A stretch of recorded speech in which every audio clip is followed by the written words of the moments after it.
Hello, and welcome to another watercolor tutorial. Today I'm going to show a painting I did recently as part of a mini series to practice fun layering and abstract shapes with watercolors. I found this particular one to be an extremely easy, beginner-level abstract landscape idea worth sharing my process on, so let's get started. First, I needed to develop a palette. I pre-mixed a palette that I thought would go together nicely. I chose very natural and muted tones of yellows, blues, and greens. And something I had to keep in mind was that because this abstract landscape uses layers upon layers of color, I had to make sure to choose colors that would mix well on the paper and made sure that it didn't mix into like a muddled or brown color that wasn't part of the palette that I was going for. Next, I created my border, and I wanted something more interesting than a square frame, so I sketched this large circle. I personally just really like this style because it creates lots of clean white space, and I also think it's a great composition. I love how it ends up looking a little bit like a keyhole into another world, and it draws the eyes in on the paper to the picture painted there.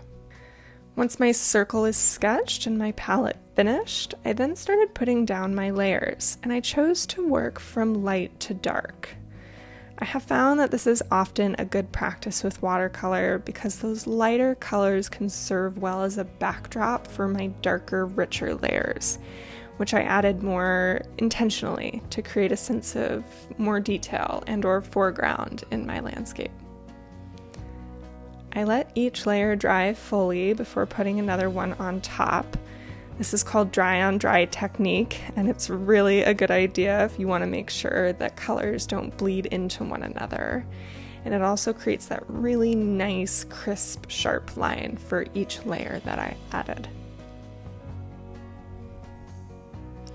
And slowly but surely, one color and layer at a time, a sort of landscape started to emerge. I could at this point see a possibility for a horizon line, which I wanted to have pop against the background, so I used a white chalk paint pen. Of course, I didn't dare try creating this without some sort of straight edge to guide me, because I'm the worst with free-handing straight lines. But once that horizon was set down, I could really see the landscape come to life. I added a little bit of my more striking yellow to add even more pop and variety to my horizon, and then I let it dry fully to see if I needed to add a couple more layers to get it as vibrant as possible. After everything dried, I was extremely happy with the result. I love how the colors complement each other and the composition has a really light wash and fluid look to it.